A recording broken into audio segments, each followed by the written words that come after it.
안녕하세요. 한국외국대학교 바이오메디컬공학부 의용회로 및 실습 첫 번째 수업을 시작하겠습니다.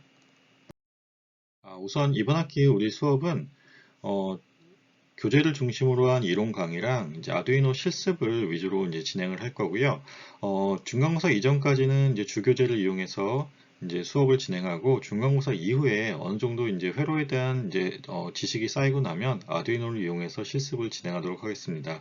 이번 학기는 이제 프로젝트는 따로 없고 이제 매 실습 시간마다 이제 정해진 과제를 이제 그러니까 지정된 시간 안에 제출하면 되는 걸로 되어 있습니다. 자, 우선 이 책은 이제 공대 공통교재예요. 공대 공통교재이기 때문에 우리과도 이제 같이 이제 쓰기로 했고요.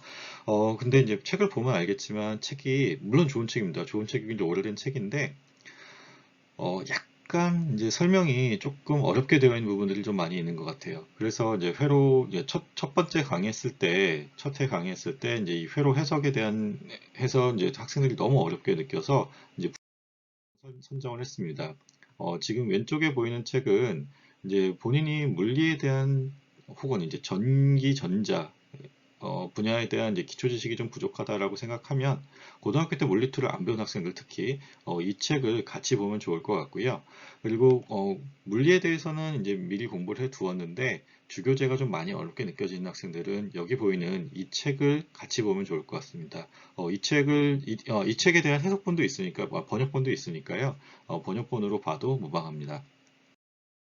본격적인 수업에 앞서서 이번 학기에 어떤 내용들을 다룰 건지를 우선 이제 살펴볼 텐데요. 여기 보이는 이 회로가 이제 우리가 이번 학기 마지막에 배울 7장에 포함된 예제입니다. 아마 7장 거의 마지막 문제일 텐데요. 여기 있는 이 회로를 해석할 수 있으면 됩니다. 그래서 이제 이 회로를 이제 잘 해석하기 위해서 이제 어떤 내용들을 배울지를 살펴보면 일단 첫 번째 챕터에서 서론에 대한 것인데 이제 회로에서 주로 사용되는 내용들을 배우기 위한 이제 기본 컨셉들을 여기서 배우게 될 겁니다. 그리고 이제 저항 회로에 대해서 배울 텐데 저항의 직렬 연결, 그다음에 병렬 연결과 관련된 내용들이 이제 주로 나오고요. 이 장에서 이제 대부분의 내용들은 크게 어렵지 않은데 2.6장에 나오는 태블행 노튼 회로 해석하는 것 혹은 태블행 노튼 변환하는 것이 좀 많이 어렵습니다. 그래서 2.6을 좀 시간을 많이 할애해서 공부하면 좋을 것 같고요. 그리고 이제 3장에서 이제 종속 전원과 이제 OPMP에 대해서 다루게 될 텐데 OPMP는 이번 학기에는 다루지 않습니다. 이번 학기는 다루지 않고 OPMP 관련해서는 이제 내년에 이제 다른 과목에서 같이 다루도록 하겠습니다. 내용이 좀 많이 어려운데 이것까지 같이 다루면 학생들이 너무 힘들어해서 이번 학기는 이제 3장에서는 이제 종속 전원에 대한 내용만 다루겠습니다. 그리고 4장에서 이제 회로 해석법에 대해서 다룰 건데, 회로 해석법은 이제 앞서 설명하면 크게 두 가지가 이제 설명이 되어 있습니다. 노드 어널리시스랑 이제 메쉬 어널리시스인데, 궁극적으로는 이 두 개의 방법을 이용해서 이제 전체적인 회로를 이제 해석하게 될 겁니다.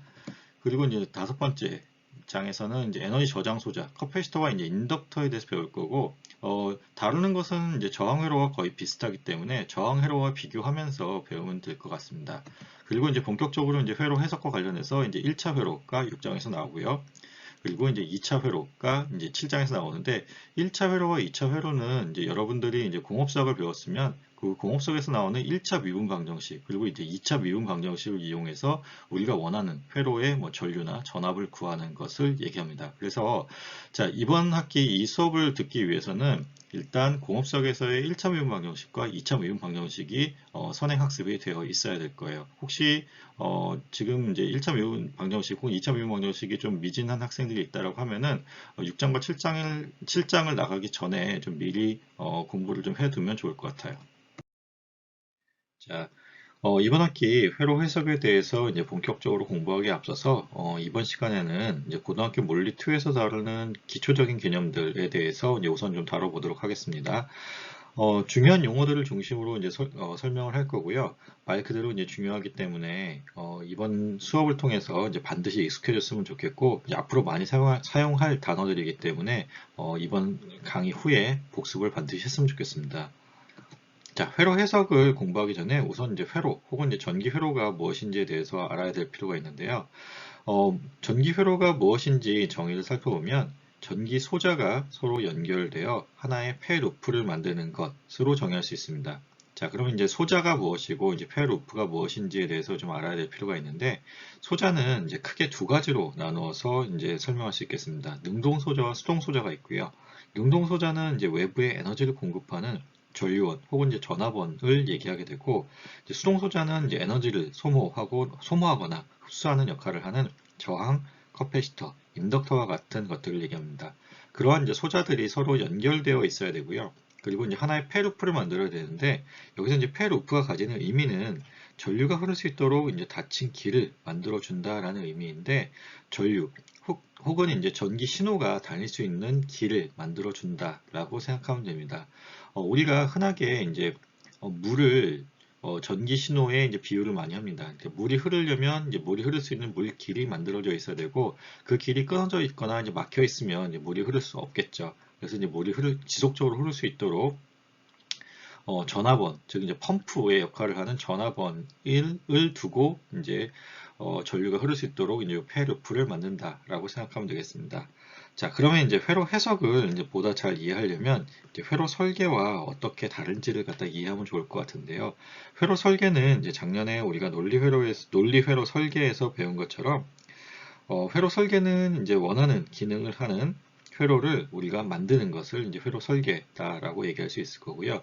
그것과 대비되는 이제 회로 해석은 일단 회로가 주어집니다. 회로가 주어지고 주어진 회로에서 특정 소자 혹은 특정 지점에서의 전류 혹은 전압값을 우리가 찾아내는 것이 이제 회로 해석입니다.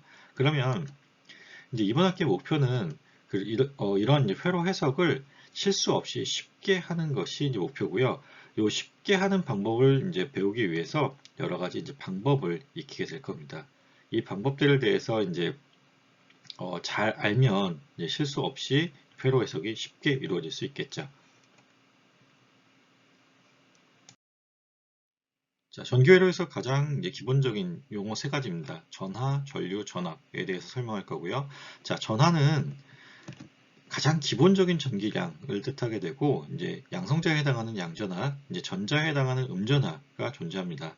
그리고 단위는 이제 쿨롱을 쓰게 되고, 1쿨롱은 이제 이만큼의 전자가 모였을 때 1쿨롱으로 정의한다라고 되어 있습니다. 그리고 자, 전하가 이제 도체 내에서 움직이게 되면 그것을 우리가 이제 전류의 방향으로 설정할 수 있는데, 자, 따라서 전류라는 것이 이제 전하의 흐름 혹은 전하의 움직임을 뜻하게 되는 것이고요. 도체 내에서는 실제로는 이제 전자가 그러니까 음전하에 해당하는 음전하를 띠고 있는 전자가 움직여서 이제 전류가 발생하게 되는데, 자, 전류의 방향은 실제로는 이제 움직이지 않는 양전하가 움직이는 방향으로 정했습니다. 이제 과거에 이제 우리의 조상들이 양전하가 움직인다라고 가정을 하고 이제 전류의 방향을 설정해 놨고, 그것이 이제 오랜 시간 동안 이제 이론으로 정립되어 있다가 후대에 와서 이제 실제로 이제 양전하가 아니라 전자가 움직이는 거다라는 것을 밝혀냈는데, 그때 이제 모든 이론들을 갖다가 다시 재정립하기는 좀 많이 힘들었나 봐요. 그래서 양전하가 움직이는 걸로 그냥 가정을 하고 그 방향을 전류의 방향으로 정하는 것으로 이제 약속을 했습니다. 그래서 자, 전류의 방향은 이제 양전하의 흐름이고요. 그리고 이것은 이제 자유전자의 흐름과는 이제 반대 방향이다라고 이해하고 있으면 될 것 같습니다. 그리고 이제 전류를 정의하는 방법은 단위 시간, 즉 1초 동안 어떤 한 점을 통과하는 전하의 숫자로, 그러니까 전하의 변화량을 가지고 이제 전류를 우리가 구하게 됩니다. 그래서 이제 수식으로 표현하게 되면 이렇게 되고요. 그래서 어떤 특정 시간 동안 특정 면적을 통과한 총 전하량을 이제 시간으로 나눠준 것을 전류로 정의하게 되고, 자, 전류의 단위는 이제 암페어입니다. 암페어는 그래서 1암페어라고 하는 것은 1초 동안 1쿨롱의 전하가 흐른 혹은 움직인 것을 갖다가 1암페어로 정의합니다. 그리고 그 다음에 이제 전압을 이제 공부하기 앞서서 이제 이런 식의 이제 도체판이 있다고 합시다. 그래서 지금 여기 플러스 Q만큼의 이제 전하가 있고요. 여기 마이너스 Q만큼의 전하. 이런 것을 이제 전기적인 위상의 차이, 혹은 위치 차이, 혹은 위치 에너지의 차이라고 해서 전위라고 이제 우리가 앞으로 얘기를 하게 될 거고요. 그래서 이제 자, 이런 이제 전위가 존재하는 전기적인 위상 차이가 존재하는 도체판이 있고, 자, 전기장을 형성했을 때 전기장 내에서 단위 전하, 그러니까 1쿨롱의 전하를 옮기는데 필요한 에너지를 우리가 전압으로 정의를 하게 됩니다. 그래서 지금 여기 있는 것처럼 자, 전하의 변화량, 그러니까 전하의 크기, 그리고 그것을 옮기는데 드는 전체적인 일, 그러니까 일을 전하로 나눠주는 것을 우리가 전압으로 정의를 합니다. 그래서 도체 내의 두 점 사이의 전기적인 위치 혹은 전위 차이를 또 전압으로 표현하게 되고요. 그리고 전하는 전위가 높은 곳에서 낮은 곳으로 이동한다 라고 되어 있습니다. 그래서 자, 여기서 이제 전기적인 위치 차이이기 때문에 우리가 항상 레퍼런스를 정해야 됩니다. 그러니까 기준을 정하고 그 기준 대비 뭐 특정 위치가 얼마만큼 전기적인 에너지가 높은지 낮은지를 표현하게 될 거고요. 지금 이 경우에 있어서 이제 일반적으로는 마이너스에 해당되는 B에 해당되는 요 점이 이제 기준이 되는 거고, 요 A에 해당되는 점이 B를 기준으로 했을 때 얼마만큼 전압이 혹은 전위가 높은지를 갖다가 표현해 주는 것을 이제 주로 이제 우리가 일반적으로 표현하는 방법으로 생각하면 되겠습니다. 자, 직류와 이제 교류에 대해서도 이제 많이 다루게 될 텐데요. 이번 1학기는 그냥 무조건 직류만 다룬다고 생각하면 됩니다. 그리고 이제 2학기 때 이제 주로 교류에 대해서 그러니까 배우게 될 거고요. 자, 직류는 여기 이제 보이는 것처럼 시간이 변해도 일정하게 흐르는 전류 혹은 이제 전압을 얘기해야 됩니다. 그리고 교류는 시간이 변함에 따라 지금 여기 보이는 것처럼 크기가 변화하는 전류 혹은 전압을 얘기합니다. 자, 그리고 이제 저항이 먼저 나오고, 이제 아까 수동소자 중에서 저항이 먼저 나오고, 이제 인덕터와 커피시터가 뒤에 나올 텐데요. 일단 저항은 말 그대로 전자가 흐르는 정도를 방해, 혹은 제한, 혹은 조절하는 능력을 가진 소자를 저항이라고 합니다. 자, 우리가 이제 앞으로 다룰 회로에서 지금 여기 보이는 것처럼 이런 약속 기호를 사용하게 될 거고요. 저항은 이 레지스턴스 혹은 레지스터의 앞에 앞 글자를 따서 이렇게 R로 표시하게 됩니다. 자, 그리고 이제 뭐 상식적인 내용으로서 이제 탄소에 불순물을 첨가하거나 가늘고 긴 다발로 코일을 감아 전도성에 영향을 주어 특정 값의 전도율을 갖도록 한 소자를 저항으로 정의하고요.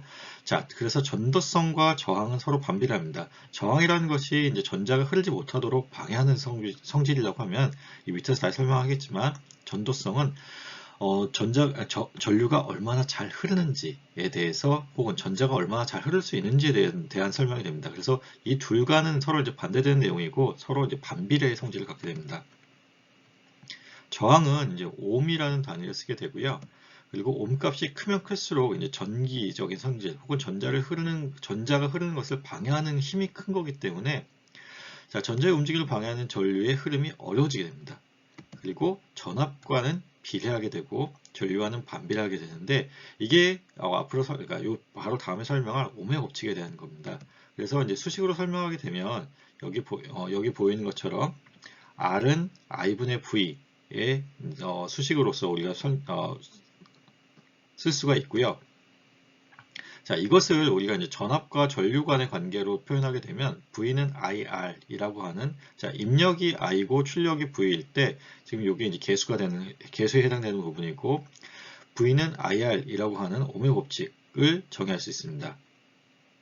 앞으로 이제 옴의 법칙은 굉장히 자주 나올 수식이니까요.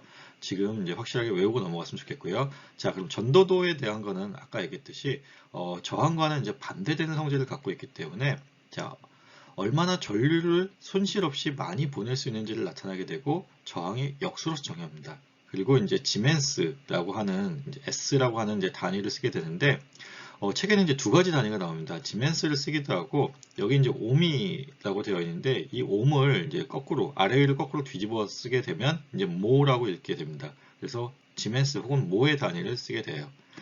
자, 그래서 이제 컨덕턴스 혹은 전도도에 대한 정의는 수식적으로는 이제 V분의 I, 이제 저항의 역수니까 요거를 뒤집어서 V분의 I로 정의하게 되고, 앞으로 이제 우리 회로를 다룰 때 있어서는 저는 특히 이제 요 단위를 굉장히 중요하게 생각하거든요. 그래서 단위에 대해서도 특히나 좀 신경 써서 봐줬으면 좋겠습니다.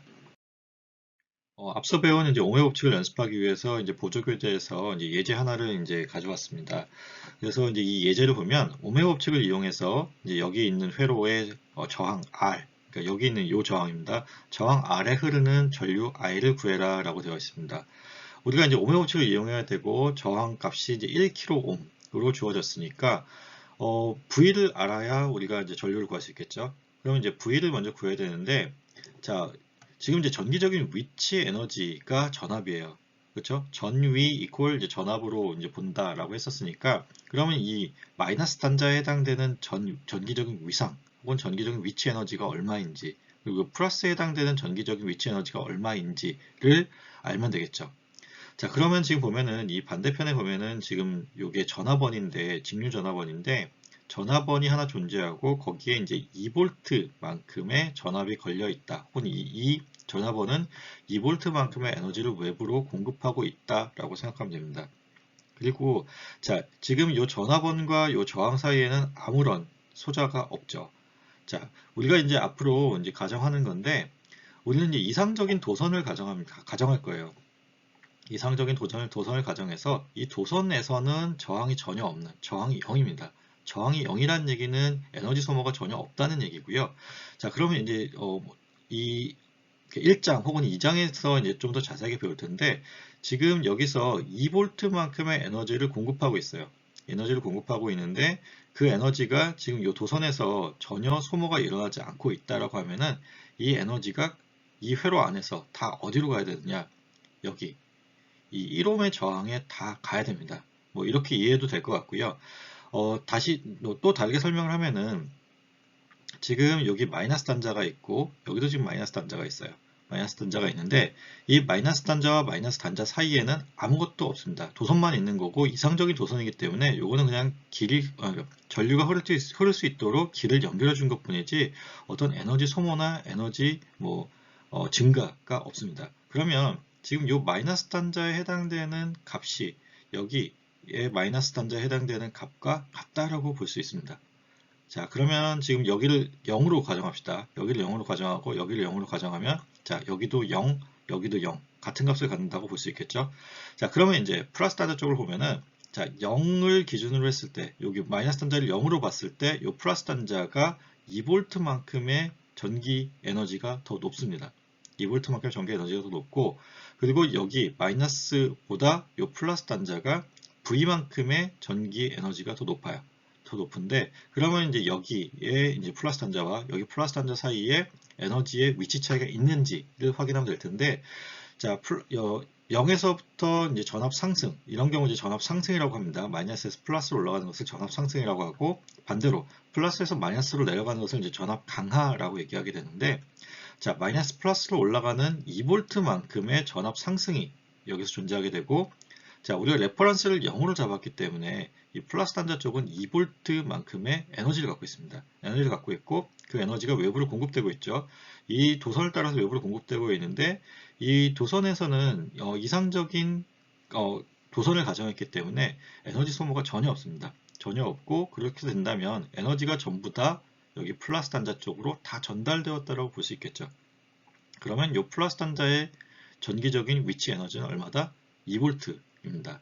자, 아까 여기 0V로 가정했고, 지금 여기 0V로 가정했고, 여기 이제 전화번에 의해서 2V가 되었고, 여기도 이 전화번에서 공급되는 에너지를 받았기 때문에 2V가 되었죠. 그러면 이 마이너스 플러스 사이에 걸려 있는 전기적인 위치 에너지의 차이는 얼마냐? 2V 마이너스 0V. 그래서 이 V에 해당되는 것이 2V가 됩니다. 자, 그러면 이제 우리가 오메 법칙에 적용을 하면 되겠죠. 오메 법칙을 V는 IR이라고 했었는데, 그러면 이제 전류 I에 대해서 풀어쓰게 되면 R분의 V로 쓸 수 있겠죠. 그리고 우리가 R은 1kΩ이니까 1000옴. 그 다음에 지금 여기 V 같은 경우는 우리가 방금 구한 것처럼 2V이기 때문에 전류 I를 구하게 되면 2mA가 되는 것입니다. 자, 이해됐죠? 자, 그 다음에 이제 많이 나오는 개념이 전력 혹은 에너지와 관련된 내용입니다. 그러니까 전력, 에너지. 그러니까 굉장히 비슷하게 보여요. 비슷하게 보이고 흔히들 많이 헷갈리는 개념인데 분명히 다른 개념이고 어떻게 다른지를 좀 봅시다. 자, 전력이라는 거는 단위 시간당 공급되는 전기 에너지예요. 자, 단위 시간당 공급된 전기 에너지. 그래서 단위는 와트를 쓰게 되고요. 자, 에너지의 단위 줄, 그 다음에 이제 시간의 단위 초, 그래서 줄 per second로 쓰게 됩니다. 자, 그래서 이제 전력의 이제 공식은 이제 다음과 같이 정의됩니다. 단위 시간당이기 때문에 그 시간에 대한 개념이 이제 분모에 들어갔고, 그 다음에 이제 저 에너지에 대한 개념이 분자에 들어간 것을 볼 수 있습니다. 그래서 자, 앞에서 배운 것처럼 이제 델타 Q를 갖다가 이제 서로 이제 상쇄될 수 있는데 요거를 이제 나눠 쓰게 되면 자, 앞에서 배운 것처럼 이제 델타 T분의 델타 Q가 전류 I에 해당되는 거. 그다음에 델타 Q분의 델타 W가 지금 V, 전압 V에 해당되는 거죠. 그래서 P는 자, 델타 T분의 델타 W 혹은 VI로 쓸 수 있습니다. 자, 요 두 개념 다 이해를 하고 있었으면 좋겠고요. 자, 그럼 이제 에너지는 분명히 전력과는 다른 거죠. 지금 여기 있는 요 W가 에너지에 해당되는 거고, 자, 그, 에너지의 변화량을 시간에 대한 변화량으로 나눠준 것이 이제 전력이 되는 것이니까, 그러면 에너지라는 거는 일정 시간 동안 일을 할 수 있는 용량이에요. 자, 일정 시간 동안 일을 할 수 있는 용량인 거고, 자, 시간 동안이니까 이때는 시간에 대해서 나눠주는 것이 아니라, 자, 요건 이제 좀 이따 설명하기로 하고, 자, 시간에서 적분하는 겁니다. 그러니까 특정 시간 동안 이제 전력, 혹은 일을 할 수 있는 용량을 갖다가 T1부터 T2라는 시간 사이에 대한 적분으로 구하는 것이 지금 에너지가 됩니다. 그래서 자, 요 개념과 요 개념 잘 이해했으면 좋겠고요. 요 수식은 좀 외워두었으면 좋겠습니다. 그리고 이제 에너지에 대한 단위는 이제 흔히 뭐 많이 쓰는, 뭐 많이 익숙한 이제 줄을 쓰고 있습니다. 이번 슬라이드에서 다룰 내용들은 이제 단자, 노드, 루프, 그물망에 대한 건데 아마 대부분의 학생들이 뭐 처음 듣는 단어들일 것 같습니다. 자, 단자라고 하는 것은 지금 여기 주어진 이 회로에서 여기 아래 위에 있는 이 하얀색 동그라미를 우리가 단자로 보통 약속해서 표현을 하고요. 자, 단자는 정의는 이렇습니다. 외부의 회로와 연결되는 부분. 자, 이 회로를 외부와 연결시키기 위해서는 이 두 개의 길을 연결시켜주는 방법밖에 없겠죠. 그래서 외부와 연결되는 요 부분들을 갖다가 이제 단자라고 얘기하고, 이거를 이제 연결되는 부분으로 표현하기도 하고, 혹은 이제 요 끝부분이잖아요. 요 회로에서의 끝부분이기 때문에 말단이라고 표현하기도 합니다. 자, 그리고 이 단자는 항상 두 개의 쌍으로 존재합니다. 그리고 이제 그 다음 내용이 이제 노드인데 접점 마디라고 표현하기도 합니다. 지금 이제 요 회로에서 보게 되면 노드에 해당되는 것이 이제 뭐 표시가 되어 있죠. 노드 1, 2, 3으로 표현되어 있는데, 자, 왼쪽 회로와 오른쪽 회로가 같은 회로예요. 같은 회로고, 자, 노드에 대해서 좀 다시 보게 되면, 회로 소자들 간의 연결 지점을 얘기한다. 자, 회로 소자들 간의 연결 지점으로 얘기할 수도 있고, 다르게 표현하면은 회로 소자들 사이에 존재하는 점을 얘기합니다. 지금 보면은 이 노드 2 같은 경우가 이해하기 쉬운데, 여기 위쪽에 있는 소자와 아래쪽에 있는 소자 사이에 존재하는 요 점, 그게 노드가 되는 거예요. 근데 지금 이제 노드 1과 노드 3이 좀 헷갈릴 텐데, 노드 1을 갖다가 좀 보면은 여기 점선으로 이제 크게 표시해 놨어요. 이거 전체가 노드 1에 해당되는 것이고, 지금 노드 3은 이 밑에 있는 요 전체 부분이 이제 노드 3에 해당되는 것이라고 표현해 놓은 건데, 자, 앞으로 이제 회로 해석하는 데 있어서 이제 중요하게 봐야 될 첫 번째 것인데, 자, 이상적인 도선은 이제 저항이 없습니다. 저항이 없기 때문에 이런 식으로 이상적인 도선에 해당되는 부분, 지금 보면은 여기 끝에서부터 여기 끝쪽까지 아무런 소자가 없는 거죠. 이 사이에는 소자가 없고, 그런 경우에는 그냥 하나의 노드로 볼 수 있다. 혹은 하나의 노드로 가정한다 라고 하는 것이 우리가 오늘 배우는 내용 중에 첫 번째로 중요한 내용이에요. 자, 그러면 그런 의미에서 지금 여기 있는 이 왼쪽의 회로와 오른쪽의 회로가 같은 회로가 됩니다. 자, 왼쪽의 회로와 오른쪽 회로가 같은 회로가 되고, 보통 이제 이런 식으로 그러니까 앞으로 이제 회로 해석하는 데 있어서 회로가 이런 식으로 그려져 있으면 회로 해석에 조금 이제 시각적인 차이에 의해서 좀 어렵게 느껴질 거예요. 그래서 이렇게 회로가 주어져 있으면 이 회로를 이 왼쪽에 보이는 회로처럼 좀 풀어서 좀 넓게 펼쳐서 그려주면 회로 해석이 조금 더 쉬울 것 같습니다.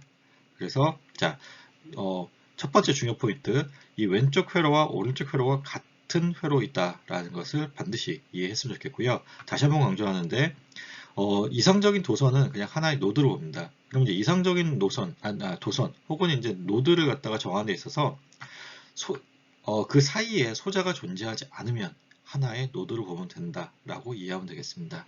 다음은 이제 루프에 대한 건데요. 말 그대로 닫혀있는 회로의 길입니다. 지금 여기 있는 이제 회로가 그러니까 요 하나가 이제 다 하나하나가 다 메쉬가 되는 건데요. 이 전체가 지금 이제 닫혀있는 길이 되겠죠. 전체가 닫혀있는 길이 되는 거고, 그 개념 중에 이제 루프의 특수한 형태, 요 하나, 이제 단일 요 작은, 루프 속에 포함된 요 작은, 길들을 갖다가 우리가 그물망 혹은 메쉬라고 표현하게 됩니다. 그래서 하나의 루프가 다른 루프를 포함하지 않는 닫힌 회로를 정의하게 됩니다. 뭐, 이거 두 개를 굳이 구분이 잘 안 되면 구분을 꼭 할 필요는 없고요. 그냥 이렇게 생긴 닫힌 길을 우리가 메쉬라고 한다라고 이제 이해하면 되겠습니다. 이게 중요한 거는 우리가 4장에서 이제 노드 어널리시스 혹은 이제 메쉬 어널리시스에 대해서 배우게 될 텐데요. 그때 이제 노드와 메쉬에 대한 개념이 이제 잘 정립되어 있어야 이제 그 회로 해석 방법에 대한 거를 잘 배울 수 있기 때문에 지금 이 부분에 대해서 잘 이해를 하고 넘어갔으면 좋겠습니다.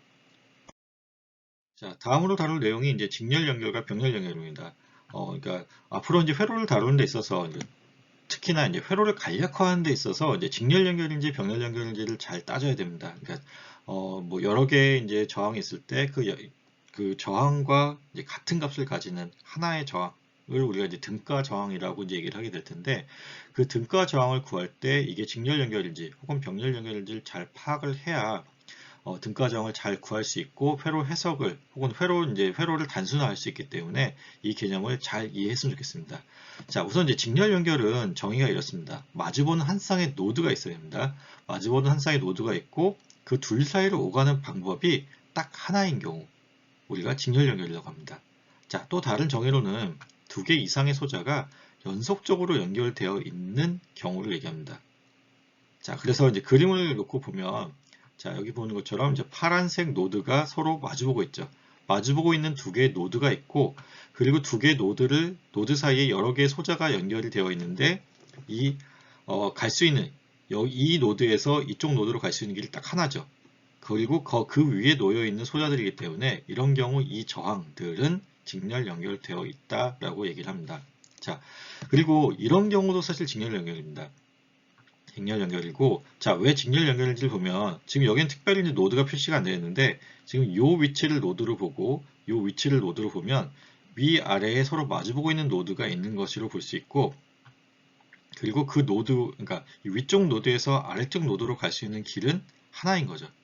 지금 이 길 하나를 통해서 갈 수 있고 그 길 위에 R1, R2, R3의 저항 3개가 놓여져 있기 때문에 이 3개의 저항은 서로 직렬 연결된 저항이다 라고 파악하시면 됩니다. 자, 이런 경우와 이런 경우 둘 다 직렬 연결에 해당되는 것이라고 생각하면 되고요. 자, 이 길을 통해서 가는 게 전류고 전류가 이 저항을 하나의 길을 통해서 지나가게 되면 그때는 직렬 연결로 보셔도 됩니다. 자, 그러면 이제 이것과 대비되는 개념으로서 이제 병렬 연결이 어떤 것인지를 살펴보면 우선 첫 번째는 자 이겁니다. 마주보는 한 쌍의 노드가 있다라는 것은 이제 위랑 동일해요. 동일한데 그 둘 사이로 오가는 방법이 여러 개인 경우입니다. 그러니까 길이 하나가 아니라 여러 개 있는 경우에 우리가 병렬 연결로 보게 되고요. 자, 다시 설명하면 두 개 이상의 소자가 서로 평행하게 연결되어 있는 경우 우리가 병렬 연결로 봅니다. 자, 지금 이제 앞에서 봤던 회로인데 다시 갖고 왔습니다. 지금 여기 있는 이 회로가 병렬 연결되어 있는 회로고요. 지금 여기 노드 1, 노드 3가 있고 서로 마주보고 있죠. 이 마주보고 있는 이 노드 1에서 노드 3까지 갈 수 있는 방법, 그러니까 길이 총 4가지가 있죠. 하나, 둘, 셋, 넷 이렇게 4가지가 있는데 물론 지금 요 위쪽에 있는 요 소자와 아래쪽에 있는 요 소자는 직렬 연결된 소자입니다. 그리고 이 직렬 연결된 소자를 그냥 하나로 봤을 때 이거 하나, 그 다음에 두 번째, 세 번째, 네 번째가 각각 평행하게 연결되어 있기 때문에 얘네들은 병렬 연결이다 라고 이해할 수 있고요. 자, 얘랑 같은 병렬 연결로서 이런 표현을 앞으로 많이 보게 될 겁니다. 지금 보면은 아까 앞에서 설명했던 것처럼 이상적인 도선은 하나의 노드로 본다 그랬죠. 그리고 이렇게 그려져 있는 것을 이렇게 펼쳐서 그릴 수도 있다고 그랬어요. 그러면 지금 보면은 지금 요 위쪽에 요 전체를 갖다가 하나의 노드로 볼 수 있고 밑에 쪽에 이것도 전체를 하나의 노드로 볼 수 있는 건데 그러면 마주보고 있는 한 쌍의 노드가 있는 거고 그 노드와 노드 사이를 갈 수 있는 길이 총 3개, 4개. 하나, 둘, 셋, 4가지가 있는 거죠. 그래서 전류원, 그 다음에 저항 1, 2, 3이 서로 병렬 연결되어 있다라는 거 이해했으면 좋겠습니다. 자, 다음으로 가장 많이 나오는 또 내용 중에 하나가 개방회로 그리고 이제 단락회로에 대한 내용입니다. 개방회로는 이제 영어로 이제 오픈 서킷, 그다음에 단락회로는 이제 숏 서킷으로 얘기를 하게 되고요. 자, 개방회로와 단락회로가 이제 어떻게 다른지에 대해서 보면, 자, 개방이라고 하는 것은 말 그대로 오픈, 그다음에 단락이라는 것은 숏인데, 자, 여기 있는 이 회로 같은 경우에 지금 이 둘 사이의 길이 끊어져 있죠. 즉 오픈되어 있죠. 이런 경우 우리가 개방회로 혹은 오픈 서킷으로 보게 됩니다. 그래서 정의를 살펴보면 회로 소자를 연결한 도선이 열려 있는 경우 혹은 끊어져 있는 경우를 얘기합니다.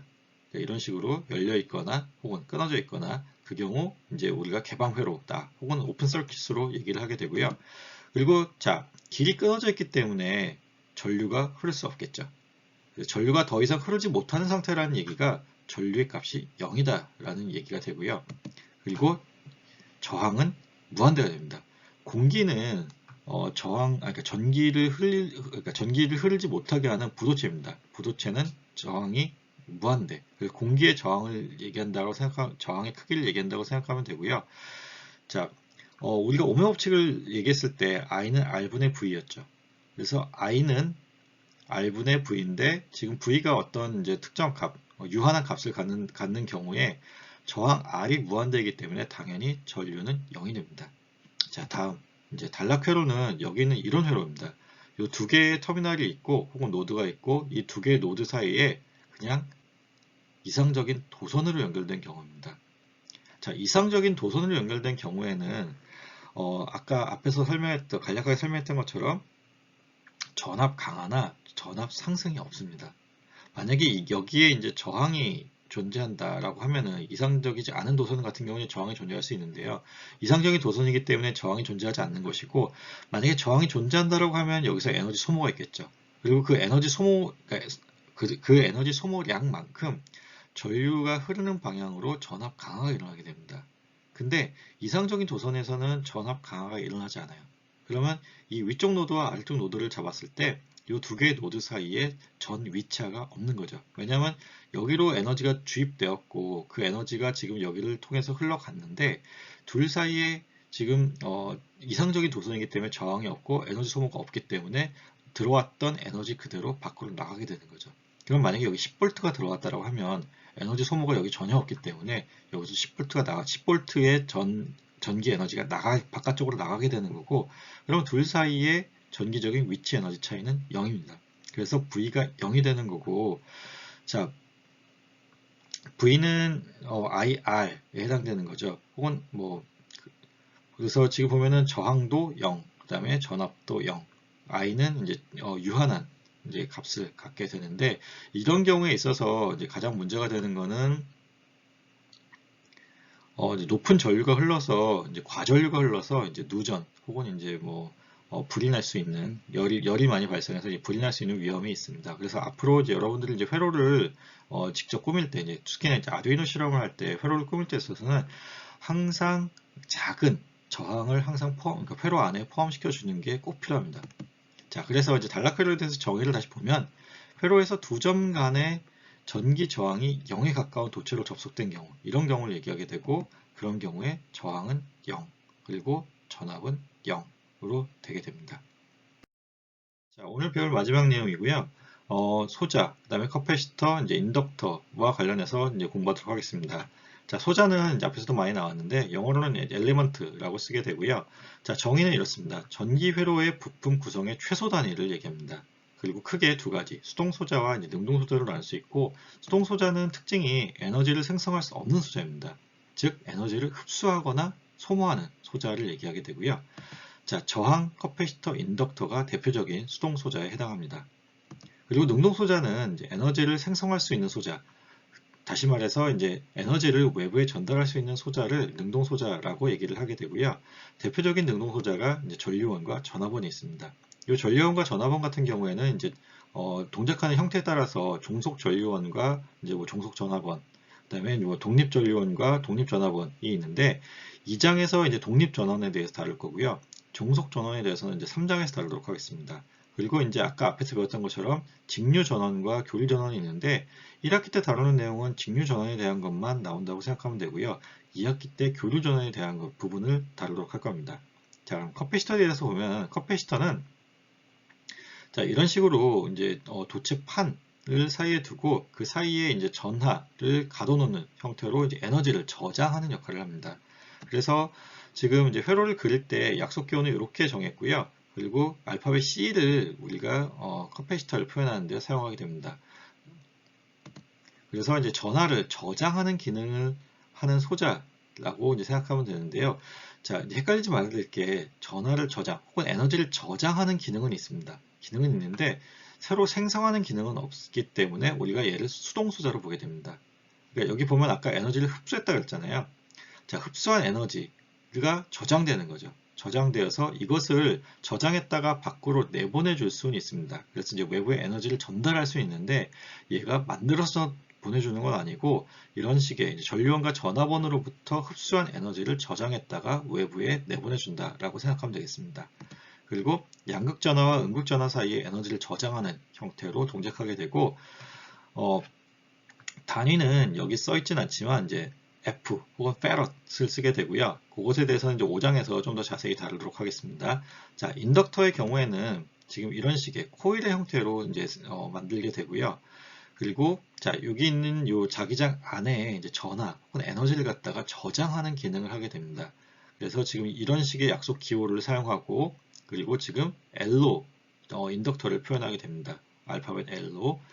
자, 그래서 자기장의 전하를 저장하는 소자를 인덕터라고 한다라고 합니다. 그래서 지금 보면은 자, 커패시터와 인덕터는 저항과는 다른 게 에너지를 저장할 수 있습니다. 근데 저항 혹은 레지스터 같은 경우는 이제 소모만 하게 되는 거고요. 그래서 이 차이를 잘 이해하면 좋겠고요. 자, 오늘 이제 수업은 여기까지 할 건데 오늘 배운 내용에 대해서 혹시나 궁금한 사항이 있으면 개인적으로 뭐 이메일이나 뭐 이렇게 SNS 메시지를 통해서 이제 질문을 하지 말고 이 클래스의 질문 게시판을 통해서 다른 사람도 같이 볼 수 있게 질문을 올려주면 좋겠습니다. 그러니까 질문을 올려주면 저나 아니면 우리 수업 담당 조교들이 그러니까 확인하는 대로 가급적 빠르게 답변을 올려주도록 하겠습니다. 그러면 이제 오늘 수업은 여기까지 하고 마치도록 하겠습니다. 감사합니다.